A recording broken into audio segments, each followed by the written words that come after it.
Atomic mass और molar mass में carbon का कितना होता है 0.1 Na में कितने होंगे 4 से hello students, welcome to Horizon Academy. My name is Arushi Gupta और आज हम कुछ क्वेश्चंस प्रैक्टिस करने वाले हैं मोल कंसेप्ट के ऊपर।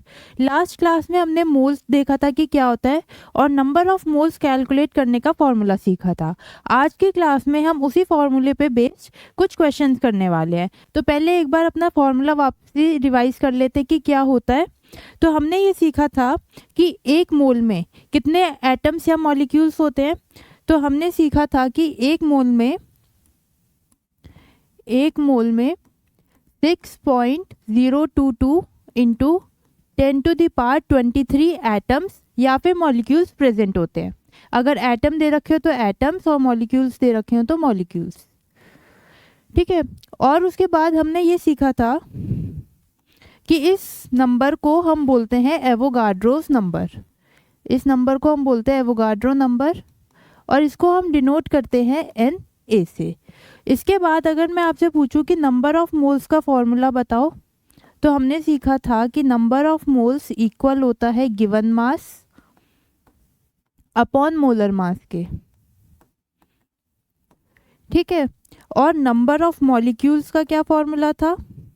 नंबर ऑफ मॉलिक्यूल्स इक्वल होते हैं नंबर ऑफ मोल्स, जितने भी मोल्स हमने कैलकुलेट करे, मल्टीप्लाई बाय एवोगाड्रो नंबर। ये दो हमारे मेन फॉर्मूले थे जो हमने लास्ट क्लास में सीखे थे। तो आज की इस वीडियो में हम इन्हीं दो फॉर्मूले पे बेस्ड क्वेश्चंस प्रैक्टिस करेंगे। ठीक है, और सॉल्व करेंगे उन्हें। तो स्टार्ट करते हैं। पहला क्वेश्चन है कि calculate number of molecules in 4.25 gram of ammonia. 4.25 gram ammonia में कितने नंबर ऑफ मॉलिक्यूल्स होंगे ये बताना है। कैसे करेंगे? हमको इन लोगों ने मास दे रखा है अमोनिया का। पहले क्या करते हैं, मोल्स निकाल लेते हैं। क्या फॉर्मूला होता है मोल्स का? मोल्स का फॉर्मूला है गिवन मास अपॉन मोलर मास। ये हमारा नंबर ऑफ मोल्स का फॉर्मूला है। अब हमें कितना मास दे रखा है इन्होंने? 4.25। और अब हमें निकालना है अमोनिया का मोलर मास। कैसे निकालेंगे? अमोनिया में जितने भी एटम्स हैं सबके मास को ऐड कर देंगे। नाइट्रोजन का मास होता है 14 और हाइड्रोजन का 1। एक नाइट्रोजन है हमारे पास और 3 हाइड्रोजन है, तो 3 इंटू 1 कितना आ जाएगा? 17। तो 17 हो गया अमोनिया का मोलर मास। तो यहाँ पे डिवाइड बाय 17 कर देंगे। इसे सॉल्व कर देंगे, हमारे पास आ जाएगा नंबर ऑफ मोल्स। उन्होंने क्वेश्चन में क्या पूछा है? नंबर ऑफ मॉलिक्यूल्स निकालने हैं। तो मॉलिक्यूल्स निकालने का क्या फॉर्मूला सीखा भी हमने? Moles into Avogadro number. Moles into Avogadro number. Moles हमने निकाले 4.25 अपॉन 17, मल्टीप्लाई करना है 6.022 इंटू 10⁻23। हम इसे सॉल्व कर देंगे और हमारे नंबर ऑफ मॉलिक्यूल्स आ जाएंगे। सॉल्व करो, इसे कितना आएगा? यहाँ से पॉइंट हटाया, यहाँ 2 0 लगाए। जब आप इसे सॉल्व करोगे तो आपका आंसर आएगा 1.5 इंटू 10⁻23।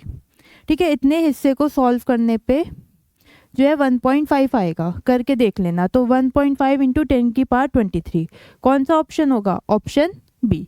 ठीक है, नेक्स्ट क्वेश्चन देखते हैं। नेक्स्ट क्वेश्चन क्या है? 8 gram of O2 has same number of molecules as.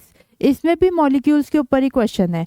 मास दे रखा है, मॉलिक्यूल्स बताना है। अब ये बताना है कि जितने मॉलिक्यूल्स 8 ग्राम ऑफ ऑक्सीजन में हैं उतने ही मॉलिक्यूल्स इन चारों में से किसके पास है।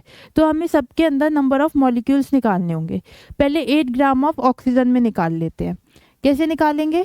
पहले मोल्स निकालेंगे, given mass by molar mass करके। Given mass upon molar mass. Given mass कितना दे रखा है हमें ऑक्सीजन का? 8 ग्राम। और ऑक्सीजन का मोलर मास कितना होता है? एक ऑक्सीजन का 16 और 2 ऑक्सीजन है क्योंकि O2 गैस है तो 32 हो गया। तो 8 अपॉन 32 1/4 आ गया।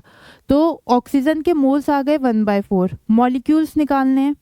मॉलिक्यूल्स निकालने के लिए क्या करेंगे? मोल्स इंटू Na करेंगे।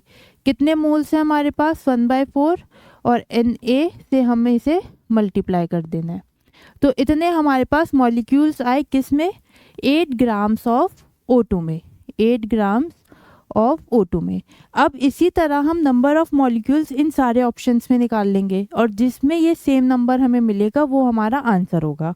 ठीक है, करके देखते हैं। अब ऑप्शन ए की बात कर लेते हैं। पहले ऑप्शन ए में मोल्स निकालते हैं। मोल्स होता है गिवन मास बाय मोलर मास, हमें 7 ग्राम्स दे रखा है, डिवाइडेड बाय मोलर मास।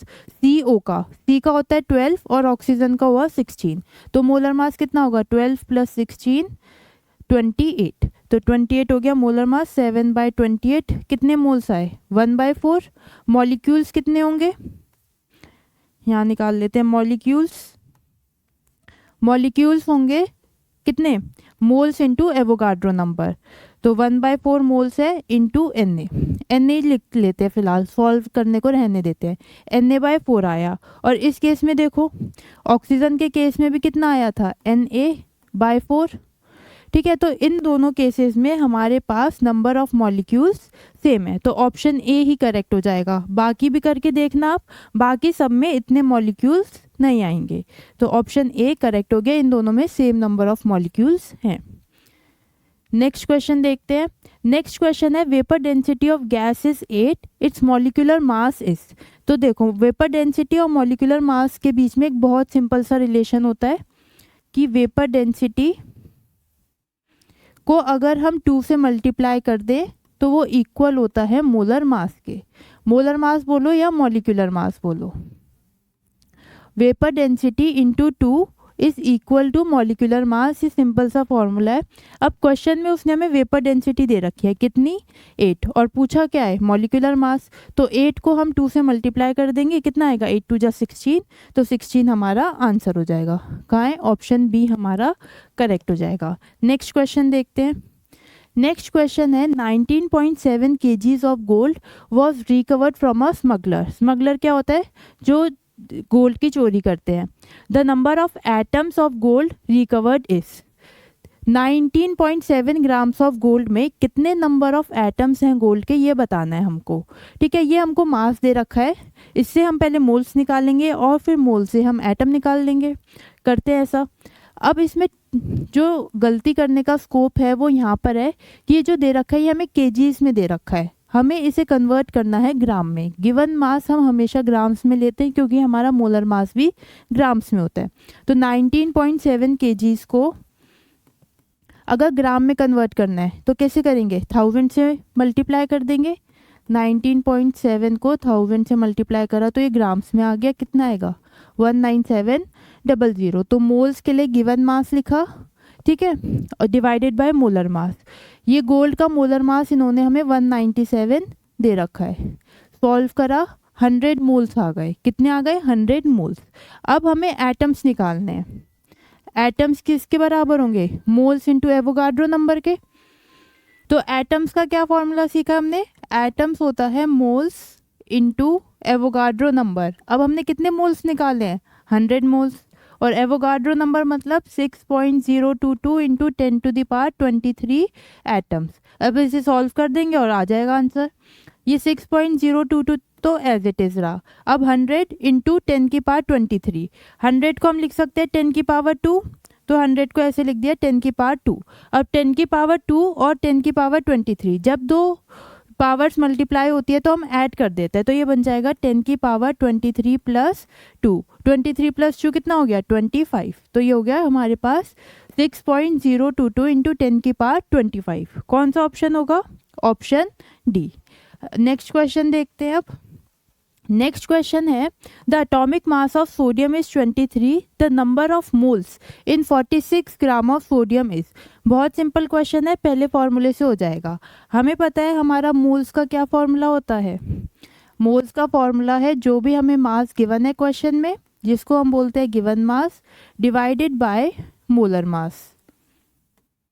ठीक है, अब गिवन मास कितना है हमारे पास 20 नहीं, गिवन मास है number of moles in 46 grams of sodium. तो गिवन मास है हमारे पास 46 और मोलर मास कितना है सोडियम का 23। डिवाइड कर देंगे कितना आएगा 2 मोल्स, तो 2 मोल्स हमारा आंसर हो जाएगा। कौन सा ऑप्शन होगा, ऑप्शन बी हमारा करेक्ट हो जाएगा। नेक्स्ट क्वेश्चन क्या है अपना, the highest number of helium atom is in. हमें 4 ऑप्शंस दे रखे हैं, चारों में हम नंबर ऑफ एटम्स कैलकुलेट करेंगे और जिसमें नंबर ऑफ एटम्स मैक्सिमम आएंगे वो हमारा आंसर होगा। ठीक है, अब पहले ये मुझे बताओ हीलियम का एटॉमिक मास कितना होता है। हीलियम का मास 4 होता है। एटॉमिक मास पूछे तो हम बोलेंगे 4U होता है, और मोलर मास पूछा जाए अगर हीलियम का तो हम बोलेंगे 4 ग्राम्स होता है। मोलर मास हमने यही सीखा था कि एटॉमिक मास के इक्वल होता है उसका मैग्नीट्यूड, हम यूनिट को चेंज कर देते हैं, U से G में कन्वर्ट कर देते हैं। तो अगर कोई आपसे पूछे कि एटॉमिक मास कितना है हीलियम का, तो आप बोलोगे कि वो है हमारे पास 4U। और मोलर मास कितना होगा हमारा, मोलर मास होगा 4 ग्राम। अब डिफरेंस क्या है इन दोनों में, एटॉमिक मास होता क्या है, एटॉमिक मास होता है एक एटम का मास। तो ये जो 4U हमने निकाला ये है हमारा मास ऑफ 1 एटम। ठीक है, और ये जो 4 ग्राम निकाला ये मोलर मास है। मोलर मास मतलब मास ऑफ 1 मोल। तो ऊपर वाला तो है मास ऑफ 1 एटम और ये है मास ऑफ 1 मोल। 1 मोल मतलब कितने एटम्स की बात कर रहे हैं, एवोगाड्रो नंबर। तो 1 मोल की जगह ये लिख सकते हैं 6.022 इंटू 10 की पावर 23 एटम्स। तो डिफरेंस देख रहे हो, 4U तो एक एटम का मास है, लेकिन 4 ग्राम्स जो है वो इतने सारे एटम्स का मास है, 6.022 इंटू 10 की पावर 23। तो अगर ये डिफरेंस आपको समझ में आ गया तो ये क्वेश्चन हो जाएगा आसानी से। 4U हमारा एटॉमिक मास है जो कि एक एटम का मास है, लेकिन 4 ग्राम हमारा मोलर मास है जो कि 1 मोल का मास है, और 1 मोल में 6.022 इंटू 10 की पावर 23 एटम्स होते हैं। तो ये वाले एटम्स ज़्यादा है, यहाँ पे सिर्फ एक एटम की बात कर रहे हैं, यहाँ पे हम इतने सारे एटम्स की बात कर रहे हैं। ठीक है, अब ये क्वेश्चन करते हैं। पहला इन्होंने दे रखा है 4 मोल्स ऑफ हीलियम, 4 मोल दे रखे हैं, इसमें कितने एटम्स है ये बताना है। कैसे करेंगे, सिंपली अपना फॉर्मूला लगा देंगे कि number of atoms is equals to mole into Avogadro number. यही सीखा है हमने कि एटम्स का फॉर्मूला होता है मोल्स इंटू Na। अब कितने मोल्स दे रखे हैं, 4 मोल, तो 4 इंटू Na, 4 Na हमारा आंसर आ गया। अब इसे सॉल्व नहीं करते हैं क्योंकि हमें एग्जैक्ट वैल्यू तो चाहिए नहीं है, बस ये बताना है मैक्सिमम किस में है। तो पहले वाले केस में हमारे पास 4 Na एटम्स है, मतलब 4 को हमें मल्टीप्लाई करना है 6.022 इंटू 10 की पावर 23 से। नेक्स्ट पूछा है 4U ऑफ हीलियम। अब 4U ऑफ हीलियम में कितने एटम होंगे, अभी हमने देखा ये 4U एटॉमिक मास है, और एटॉमिक मास मतलब एक एटम का मास। तो 4U ऑफ हीलियम में सिर्फ और सिर्फ एक एटम होगा। ये जो 4U है ये एक एटम का मास है। नेक्स्ट दे रखा है 4 ग्राम्स। 4 ग्राम मतलब मोलर मास, मतलब 1 मोल का मास। यहाँ पे देखो 4 ग्राम है, इतने एटम्स का मास, मतलब Na एटम्स। Na जहाँ भी लिखा हो तो आप ऑटोमेटिकली अपने दिमाग में ये नंबर अज्यूम कर लेना कि हम इतने एटम्स की बात कर रहे हैं। तो पहले वाले में 4 Na एटम्स आए, दूसरे में 1 एटम आया, तीसरे में Na एटम्स आए। लास्ट है 2.27 litres of helium at SGP। तो ये चीज़ अभी हम आगे पढ़ेंगे कि जो हमारे पास किसी भी गैस के 22.7 लीटर्स में 1 मोल होता है, किसी भी गैस का 1 मोल ऑक्यूपाई करता है 22.7 लीटर्स। ठीक है, अब 22.7 लीटर्स 1 मोल के बराबर है, तो 2.27 लीटर्स इक्वल होगा 0.1 मोल के, और 0.01 मोल में कितने एटम्स होंगे, मल्टीप्लाई कर देंगे हम Na से, तो लास्ट वाले में 0.1 Na एटम्स आएंगे। तो इसमें आए हमारे पास 0.1 Na ऑफ एटम्स। ठीक है, तो किस में सबसे ज़्यादा है, इसमें A में, इसमें 4 Na, इसमें एक सिर्फ Na, इसमें 0.1 Na, और इसमें तो हम बात सिर्फ एक ही एटम की कर रहे हैं। तो जो कन्फ्यूज़न आएगी वो यहाँ पर आएगी। इन दोनों में तो आप आराम से डायरेक्टली फार्मूला यूज़ करके कर लोगे, लेकिन यहाँ पे हम 4 ग्राम की बात कर रहे हैं, मतलब मोलर मास।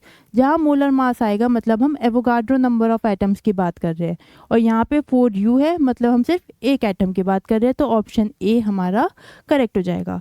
नेक्स्ट क्वेश्चन देखते हैं अब। नेक्स्ट क्वेश्चन क्या कह रहा है कि number of moles of hydrogen atoms present in 6G AMU। AMU क्या है? ये भी U ही है। पहले हम U को AMU बोला करते थे, यूनिट है ये एटॉमिक मास की। अब जो हम U लिखते हैं, जैसे पिछले क्वेश्चन में हमने हीलियम का मास 4U लिखा, तो पहले U की जगह AMU यूज़ करते थे, एटॉमिक मास यूनिट। तो बोल रहे हैं कि number of moles of hydrogen atom present in 6G AMU of acetic acid is. तो ये हमारे पास एसिटिक एसिड दे रखा है। पहले तो इसका हम मॉलिक्यूलर मास निकाल लेते हैं, उसके बाद आगे कुछ करेंगे। मॉलिक्यूलर मास निकालने के लिए क्या करना है, हमारे पास जितने भी एटम्स हैं सबके मासेस ऐड कर देने हैं। कार्बन का कितना होता है 12 प्लस हाइड्रोजन का होता है 1 और 3 हाइड्रोजन है तो 3 प्लस कार्बन का 12 प्लस ऑक्सीजन का 16 प्लस फिर से एक ऑक्सीजन है तो 16 प्लस एक हाइड्रोजन का 1। सॉल्व करो इसे, कितना आएगा 12 इंटू 3। सॉल्व करो इसे और बताओ कितना आएगा। जब हम इसे सॉल्व करेंगे तो 6G आएगा। तो हमारे पास 6Gu हो गया molecular mass of acetic acid. Molecular mass मतलब एक मॉलिक्यूल का मास। तो एसिटिक एसिड का एक मॉलिक्यूल दे रखा है, क्योंकि हमें उन्होंने कितना पूछा है 6G AMU मतलब एक मॉलिक्यूल। हमें एसिटिक एसिड का एक मॉलिक्यूल दे रखा है, ठीक है। अब एक मॉलिक्यूल में उसने क्या पूछा है हमसे, हाइड्रोजन एटम्स। तो इस एक मॉलिक्यूल में आपको कितने हाइड्रोजन एटम्स दिख रहे हैं, 3 यहाँ पर है और एक यहाँ पे है, 4 एटम्स हो गए। तो एक मॉलिक्यूल में हमारे पास 4 एटम्स प्रेजेंट हैं हाइड्रोजन के। क्वेश्चन में उसने क्या पूछा है, मोल्स बताने हैं। अगर पूछा होता सिर्फ नंबर ऑफ हाइड्रोजन एटम्स बताओ तो 4 आंसर हो जाता कि एक मॉलिक्यूल में भाई 4 एटम्स है। और एक मॉलिक्यूल कहाँ से आया, 6Gu से। हमने 6Gu को पहले मॉलिक्यूल में कन्वर्ट कर दिया, एक मॉलिक्यूल आया, एक मॉलिक्यूल में 4 एटम्स दिख रहे हैं तो 4 आंसर हो गया। अब उसने पूछा है कि मोल्स बताओ, तो हमें इन एटम्स को मोल में कन्वर्ट करना है। क्या फॉर्मूला सीखा है हमने फॉर्मूला सीखा है कि एटम्स इक्वल होता है मोल्स इनटू Na के। तो यहाँ से हम मोल्स निकाल सकते हैं। एटम हमारे पास 4 है, ये मोल्स इनटू Na। यहाँ से हमारे पास मोल्स इक्वल आएगा 4/Na के। तो ये 4/Na हमारा आंसर हो जाएगा। कौन सा ऑप्शन, ऑप्शन ए हमारा सही हो जाएगा। नेक्स्ट देखते हैं। नेक्स्ट क्वेश्चन है, एक मोल ऑफ CO2 कंटेन्स। बहुत सिंपल क्वेश्चन है। एक मोल ऑफ CO2 में कितने मॉलिक्यूल्स होंगे CO2 के, 6.022 into 10⁻23 Avogadro number of molecules होंगे। अब ऐसा हमें कोई भी ऑप्शन नहीं दिख रहा है, हमें तो ऑप्शन मैच करना है। 1 मोल ऑफ CO2 में हमारे पास 6.022 इंटू 10⁻23 मॉलिक्यूल्स ऑफ CO2 होंगे, ठीक है। अब इन्होंने कितने मॉलिक्यूल्स दे रखे हैं, मॉलिक्यूल्स ऑफ CO2 दे रखे हैं इतने तो होने से रहे, कितने होंगे 6.022। तो ये ऑप्शन तो कट हो गया। नेक्स्ट ऑप्शन में क्या दिख रहा है, एटम्स ऑफ कार्बन। तो एटम्स ऑफ कार्बन देख लेते हैं। तो नंबर ऑफ एटम्स जब मॉलिक्यूल्स दे रखे हो तो कैसे निकालेंगे, एक मॉलिक्यूल में कितने कार्बन एटम दिख रहे हैं हमें, एक मॉलिक्यूल में CO2 के एक कार्बन एटम है, ठीक है। तो इतने मॉलिक्यूल्स में कितने कार्बन एटम हो गए, इस नंबर को Na लिखते हैं। Na मॉलिक्यूल्स में कितने कार्बन एटम्स होंगे, Na ही होंगे, Na कार्बन एटम्स। Na मतलब हमारा एवोगाड्रो नंबर 6.022 इंटू 10⁻23। देखो लिखा हुआ भी है, तो ऑप्शन ए ही हमारा करेक्ट हो जाएगा। अब अगर हम एक बार ऑप्शन बी चेक करें कि गलत तो है पर सही आंसर क्या होगा, कितने एटम्स होने चाहिए ऑक्सीजन के। तो देखो अगर हम बात करें एक मॉलिक्यूल ऑफ CO2 की, एक मॉलिक्यूल में कितने ऑक्सीजन के एटम्स है, एक CO2 में कितने ऑक्सीजन है, 2। तो एक मॉलिक्यूल में 2 ऑक्सीजन के एटम्स प्रेजेंट है। अब हमारे पास इतने मॉलिक्यूल्स है गिवन क्वेश्चन में, तो Na मॉलिक्यूल्स में कितने एटम्स होंगे, एक मॉलिक्यूल में 2 हैं, तो Na में होंगे कितने 2 इंटू Na मतलब 2 into Avogadro's number 2 into 6.022। Solve करेंगे 12.044 इंटू 10⁻23। तो एक मोल CO2 में इतने ऑक्सीजन एटम्स होंगे। तो डिफरेंस देख रहे हो, एक मोल CO2 यहाँ पे हमारे पास एक मोल ऑफ CO2 था। 1 मोल ऑफ CO2 में मॉलिक्यूल्स ऑफ CO2 इतने होंगे, कार्बन एटम्स इतने होंगे और ऑक्सीजन एटम्स 2 Na होंगे। तो यहाँ पे इन्हें ये नंबर नहीं लिखना चाहिए था, ये लिखा होता अगर 12.044 इंटू 10⁻23 तो वो करेक्ट होता। अभी ऑप्शन ए हमारा सही है। नेक्स्ट क्वेश्चन देखते हैं। नेक्स्ट क्वेश्चन है the total number of electrons in 4.2 grams of N3 minus is. पहले आप मुझे क्या करो, ये मान लो कि 4.2 ग्राम्स ऑफ N3 माइनस दे रखा है और इसका नंबर ऑफ मोल्स निकाल दो। इसमें नंबर ऑफ मोल्स निकाल दो, कितने मोल्स होंगे गिवन मास बाय मोलर मास से निकाल सकते हैं हम। गिवन मास कितना दे रखा है हमको 4.2 और मोलर मास नाइट्रोजन का लेना है हमें।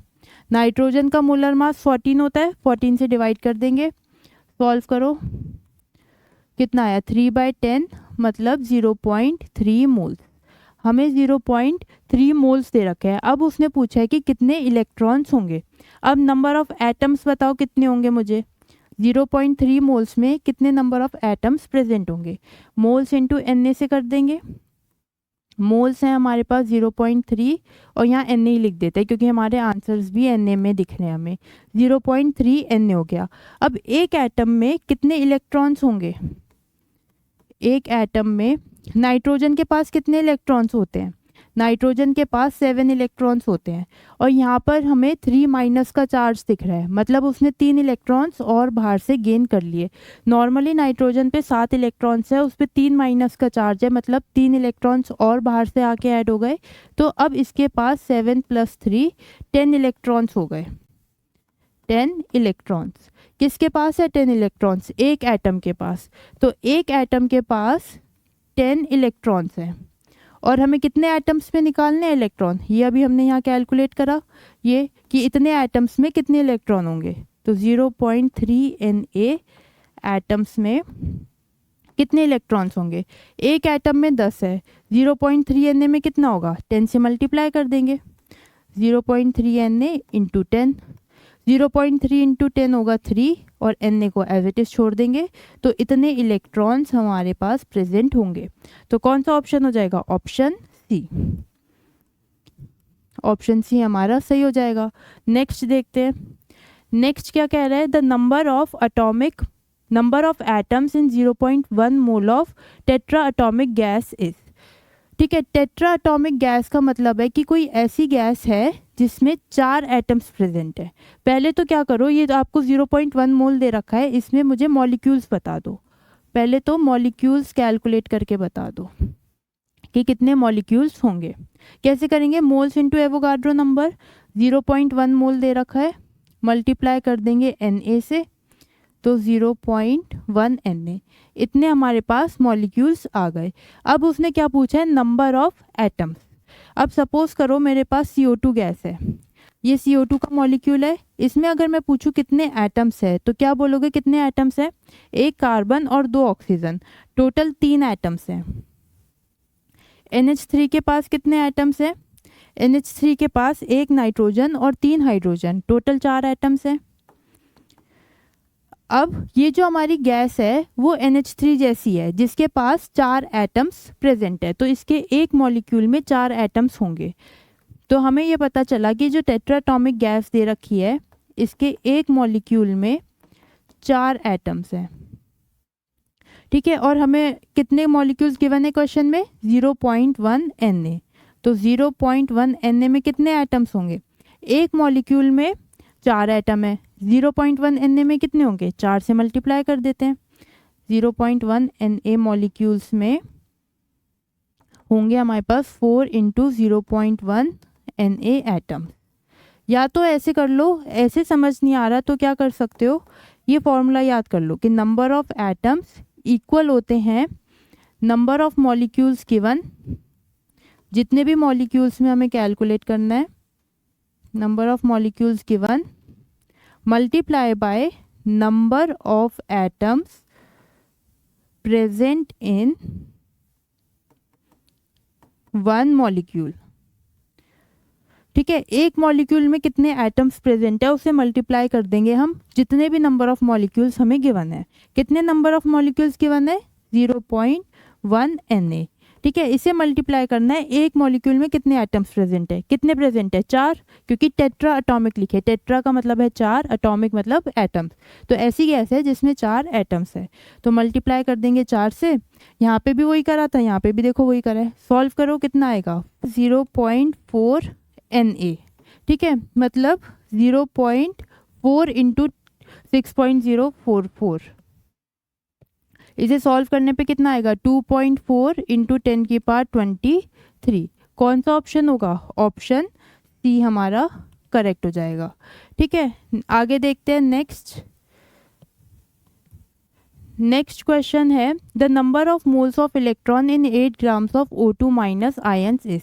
ऐसा ही सिमिलर सा क्वेश्चन अभी हमने करा थोड़ी देर पहले, उसमें भी नंबर ऑफ इलेक्ट्रॉन्स निकालने थे। तो हमने क्या करा था, पहले नंबर ऑफ मोल्स निकाले, फिर मॉलिक्यूल निकाला, फिर इलेक्ट्रॉन निकाले। तो सेम काम हम यहाँ करेंगे, पहले तो मोल्स निकाल लेते हैं। मोल्स निकालने के लिए क्या करेंगे? Given mass by molar mass. Given mass कितना दे रखा है हमें? ऑक्सीजन का 8, और मोलर मास होता है ऑक्सीजन का 16 ग्राम्स। सॉल्व करा, 0.5 मोल्स आ गए। फिर नेक्स्ट स्टेप है मॉलिक्यूल निकालेंगे। मॉलिक्यूल का क्या फॉर्मूला होता है? Number of moles into Na। हमारे पास 0.5 मोल्स है, मल्टीप्लाई कर देंगे Na से, कितना आएगा? 0.5 Na। इसके बाद हमें निकालने हैं इलेक्ट्रॉन्स। ठीक है, अब O2 माइनस में कितने इलेक्ट्रॉन्स होंगे ये देखते हैं। ऑक्सीजन के पास होते हैं 8 इलेक्ट्रॉन्स। अब ऊपर उसमें 2 माइनस का चार्ज लग रहा है, मतलब 2 इलेक्ट्रॉन्स उसमें आके ऐड हो गए। तो नॉर्मली ऑक्सीजन में 8 होते हैं, O2 माइनस मतलब 8 पहले से और 2 और ऐड हो गए। कितने इलेक्ट्रॉन्स हो गए? 10 इलेक्ट्रॉन्स हो गए। अब एक मॉलिक्यूल के पास 10 इलेक्ट्रॉन्स है। ठीक है, तो इतने मॉलिक्यूल्स के पास कितने इलेक्ट्रॉन्स होंगे ये बताना है। 0.5 Na मॉलिक्यूल्स के पास कितने इलेक्ट्रॉन्स होंगे? मल्टीप्लाई कर देंगे 10 से, 0.5 Na इंटू 10। सॉल्व करा, कितना आएगा? 5 Na। तो 5 Na हमारा आंसर हो जाएगा। इसे आप आगे सॉल्व कर दोगे, 5 इंटू 6.022 इंटू 10⁻23। इसे सॉल्व कर देना, हमारा आंसर आ जाएगा। नेक्स्ट देखते हैं। नेक्स्ट है the number of moles of fullerene. Fullerene होता है C60, a saucer structure molecule discovered in 1980। ये फुल्लरीन के बारे में बता रखा है। In 1.44 kg of fullerene is. देखने में डिफिकल्ट लग रहा है पर डिफिकल्ट बिल्कुल नहीं है। पूछा क्या है उसने? Number of moles. क्या फॉर्मूला है नंबर ऑफ मोल्स का? Given mass by molar mass. Given मास यहाँ दे रखा है 1.44 kg। kg इसको हम ग्राम में बदल देंगे, डिवाइड करना है हमें मोलर मास से।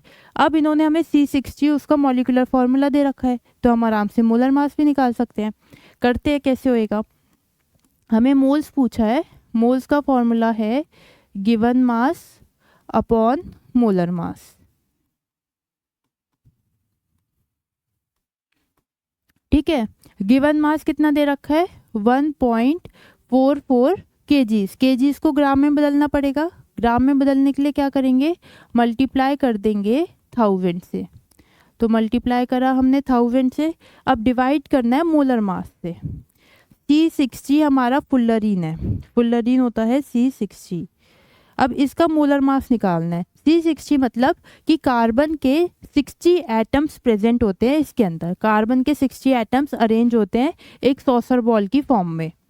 ठीक है, कार्बन का मास कितना होता है? 12। और कितने कार्बन एटम्स प्रेजेंट है इसमें? 60। तो 12 इंटू 60 इसका मोलर मास हो जाएगा। करो सॉल्व। इसे सॉल्व करेंगे तो आएगा 720। तो ये हो गया इसका मोलर मास। यहाँ रख देते हैं 720। बस अब इसे सॉल्व कर दो और हमारा आंसर आ जाएगा। सॉल्व करके बताओ क्या आएगा। सॉल्व करने के लिए क्या करेंगे? यहाँ से पॉइंट हटा के 2 जीरोस लगा देते हैं। 2 जीरो से 2 जीरो कटा, 1 जीरो ये कट गया। 144/72 कट करेंगे 2 आ जाएगा। तो 2 हमारा आंसर हो गया। 2 moles of fullerene is present in इतने केजीज ऑफ फुल्लरीन। ठीक है, नेक्स्ट क्वेश्चन देखते हैं। The number of atoms in 8 gram of sodium is this, the value of Z is. कुछ नहीं करना, ये आपको 8 ग्राम सोडियम दे रखा है, इसके पहले मोल्स निकालो, फिर उसके अंदर एटम्स निकालो। बहुत सिंपल है। मोल्स किसके इक्वल होता है? Given mass by molar mass के, given mass upon molar mass. Given mass कितना है हमारे पास? 8 और मोलर मास है 23। ठीक है, ये आ गए हमारे पास नंबर ऑफ मोल्स। इन्हें आगे बाद में सॉल्व कर लेंगे। उसके बाद क्या पूछा है? Number of atoms. एटम्स के लिए फॉर्मूला होता है हमारा मोल्स इंटू Na। हमने मोल्स कितने निकाले? 8/23 मल्टीप्लाई करा Na से, हमने इससे मल्टीप्लाई कर दिया। सॉल्व करके बताओ कितना आएगा। हमें इसे सॉल्व करना है नियरेस्ट इंटीजर, तो एग्जैक्ट वैल्यू नहीं निकालनी, नियरेस्ट इंटीजर निकालना है। तो सॉल्व करने पे 2.09 इंटू 10 की पावर 23 आएगा। नियरेस्ट इंटीजर क्या होगा इसका? 2 इंटू 10 की पावर 23। तो इतने हमारे पास नंबर ऑफ एटम्स हो गए 8 ग्राम ऑफ सोडियम में। अब इस नंबर को, ये जो कैलकुलेट करा है, कंपेयर करो इसके साथ। ठीक है, और फिर z की वैल्यू निकाल दो। z इंटू 10 की पावर 23 को इक्वल रख दो 2 इंटू 10 की पावर 23 के, ये 2 है। अब यहाँ से z की वैल्यू निकालो, कितनी आएगी? 23 से 23 कटा, z आ गया इक्वल टू 2, और z इक्वल टू 2 ही हमारा आंसर है। तो यहाँ पर क्या आ जाएगा? यहाँ पे हम 2 लिख देंगे कि z की वैल्यू 2 होगी। नेक्स्ट क्वेश्चन देखते हैं। नेक्स्ट क्वेश्चन है the number of electrons in 0.5 mole of N3 minus will be. ये भी सिमिलर क्वेश्चन है, बिल्कुल अभी करा था हमने। क्या करेंगे? पहले मोल्स निकालेंगे, फिर मॉलिक्यूल्स निकालेंगे, और फिर इलेक्ट्रॉन निकालेंगे।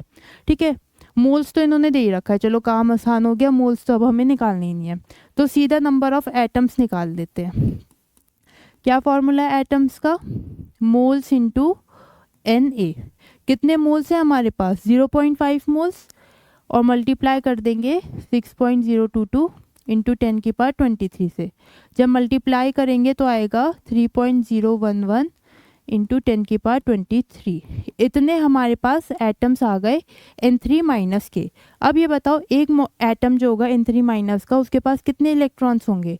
नाइट्रोजन के पास कितने होते हैं इलेक्ट्रॉन्स? 7। अब नाइट्रोजन के ऊपर 3 माइनस का चार्ज है, मतलब 3 इलेक्ट्रॉन्स और आ गए बाहर से। 7 उसके पास पहले से थे, खुद से 3 और आ गए, टोटल कितने हो गए? 10। N3 माइनस के पास 10 इलेक्ट्रॉन है। तो अगर एक एटम है मेरे पास N3 माइनस का, तो इसके पास कितने इलेक्ट्रॉन्स हैं? 10 इलेक्ट्रॉन्स। ठीक है, तो अब 3.011 इंटू 10 की पावर 23 एटम्स जो हैं N3 माइनस के, इसके पास कितने इलेक्ट्रॉन्स होंगे? मल्टीप्लाई कर देंगे हम 10 से। 10 से मल्टीप्लाई करा, कितना आएगा? 30.11 इंटू 10 की पावर 23। या तो ऐसे लिख दो, या फिर पावर यहाँ ऐड कर दो, 3.011 इंटू 10 की पावर 24। दोनों ही सही हैं, दोनों में से कुछ भी लिख दो। तो उसने number of moles of electrons पूछा था, अब इसे मोल में बदलना पड़ेगा। मोल में बदलने के लिए क्या करेंगे? डिवाइड कर देंगे हम एवोगाड्रो नंबर से। देखो, ये तो हमारे पास आए नंबर ऑफ इलेक्ट्रॉन्स, कितने आए? 3.011 इंटू 10 की पावर 24। उसने हमसे पूछा है number of moles of electron. तो मोल्स निकालने का क्या फॉर्मूला था? इसे हमें सिंपली डिवाइड कर देना है एवोगाड्रो नंबर से। एवोगाड्रो मतलब Na से कर देते हैं, Na से डिवाइड, यहाँ लिख देंगे 6.022 इंटू 10 की पावर 23, ये 24 है। सॉल्व करो इसे, ऐसे काटा 2 आया, यह आ जाएगा 10/2 मतलब 5। तो 5 मोल्स ऑफ इलेक्ट्रॉन्स। तो यहाँ पे कितना आ जाएगा? 5 मोल्स। ठीक है, तो आज हमने सॉल्व करे मोल कंसेप्ट के कुछ previous year questions. Next class में और क्वेश्चन सॉल्व करेंगे। आज के लिए इतना ही। Thank you very much for watching.